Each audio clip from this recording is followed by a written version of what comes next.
The Silent Struggle of Daniel Thompson. Chapter 1. Beginnings. Daniel Thompson was born in a small, crumbling town called Grayshade, where opportunities were as rare as the sun breaking through the ever-present clouds. His father, George Thompson, was a factory worker who labored day and night for a wage that barely kept food on the table, while his mother, Ellen, was a housemaid for a wealthy family.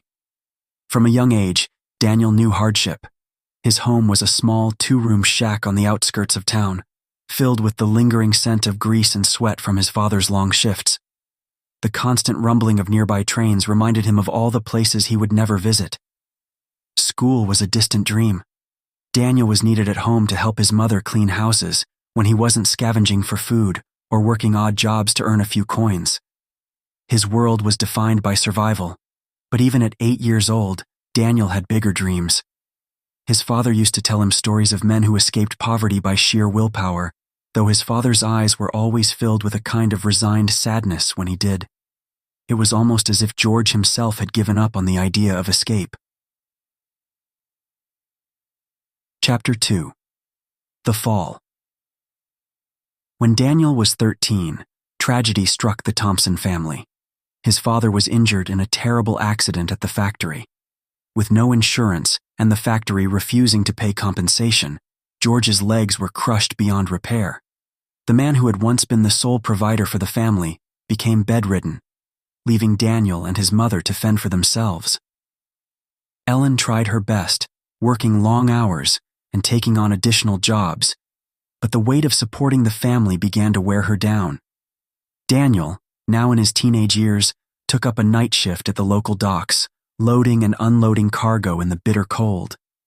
His hands became rough and calloused, his body worn out before he had even lived his youth. But it wasn't just the physical toll that weighed on him. It was the gnawing realization that his dreams of escaping Grayshade were slipping away. Every day the world seemed to get a little darker, and Daniel's hope became a flickering flame. Chapter 3. A Spark of Hope. At 17, Daniel met an older man at the docks named William Harker, a former journalist turned dock worker after a series of bad decisions led him to ruin. Despite his fall from grace, William still carried the air of a man who had seen the world, and he took a liking to Daniel. They would often talk during their breaks, and William would tell Daniel about far-off places, about universities where people studied to make the world a better place, about movements for social change, and about how even someone from the lowest rung of society could rise up with determination and education. It was through William that Daniel first heard about a scholarship program that offered free education to underprivileged youth. The spark in Daniel's heart flared up once more.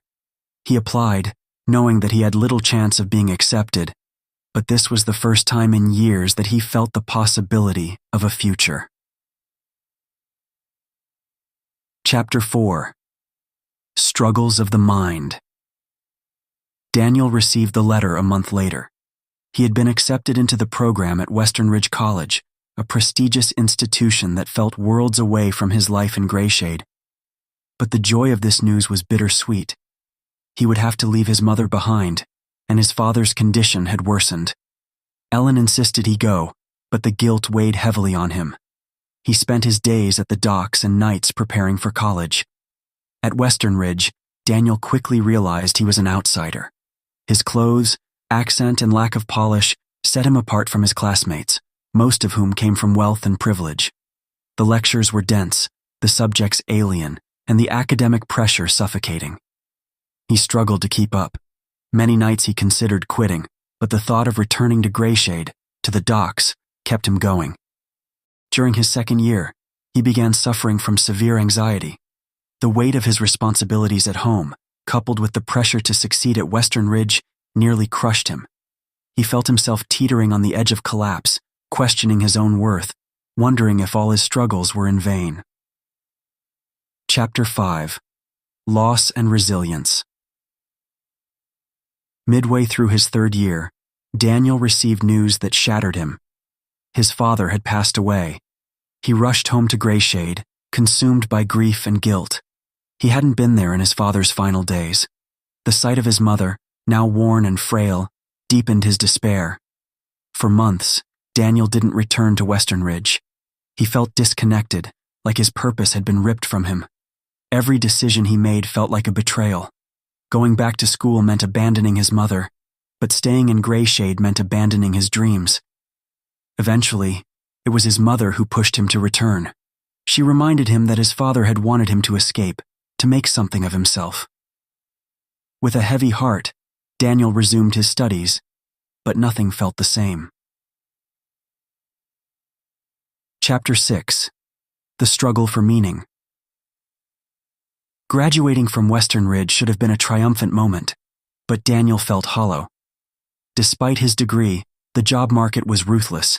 He applied for countless positions, facing rejections due to his lack of connections and background. Over time, Daniel began to realize that success wasn't just about hard work. It was also about being in the right place, knowing the right people, and having the right circumstances. He felt cheated by a world that promised meritocracy, but delivered inequality. He found work as a clerk at a small firm, a far cry from the career he had envisioned. His ambition became suffocated by the monotony of office life. Days turned into weeks, and weeks into years, with Daniel barely scraping by. Every day felt like a battle, against the system, against himself, and against the ever-growing sense of futility. Chapter 7. A new fight. Years passed. Daniel was now in his 30s, and the fire of his youth had dulled, but a chance encounter reignited something in him. He met a group of activists who were fighting for workers' rights, especially for those in places like Grayshade. These people, though poor, shared a fierce passion for justice, and their struggle reminded Daniel of the dreams he once had. He joined their cause, and for the first time in years, Daniel felt alive again.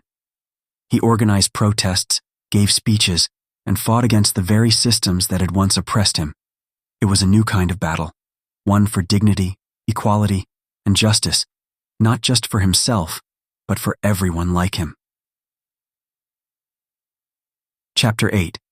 Triumphs and Tragedies. The fight wasn't easy. Many times they were beaten down, their voices silenced, their demands ignored. But slowly, they began to make progress. Daniel became a leader within the movement, respected for his tenacity and dedication. The world started to take notice of the inequality he had spent his life battling against. But with the victories came losses. Friends were arrested, others gave up, and at times, the pressure felt overwhelming. Daniel found himself standing at the precipice once again, wondering if he could endure another round of struggle. Chapter 9. The Final Stand. In his 40s now, Daniel stood at the front lines of a massive protest. The years had taken their toll on his body, but his spirit was still strong. This was his final stand, a culmination of decades of struggle. The government had cracked down hard on the movement, but Daniel knew that this fight was too important to abandon. The protest turned violent, and Daniel was arrested along with hundreds of others. In jail, bruised and battered, Daniel reflected on his journey. He had lived through unimaginable pain, yet he had never given up. And though he had not yet seen the world he fought for come to fruition, he knew that his struggle had sparked something in others. He had planted the seeds of change, and in the end, that was enough. Chapter 10. Legacy. After serving time, Daniel returned to Grayshade, now an old man.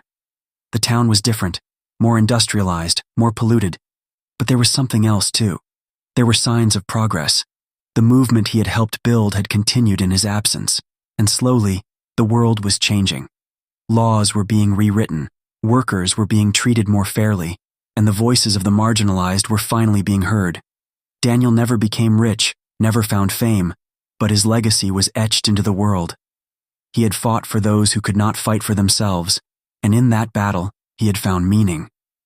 In his last days, Daniel sat by the window of his small, humble home, looking out at the horizon. The struggle had defined his life, but it had also made him who he was.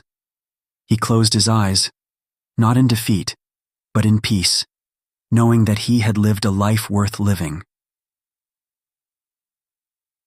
The end. This story captures a man's lifelong journey through adversity, personal loss, and a constant battle against systemic challenges, while highlighting the importance of resilience, community, and the pursuit of justice.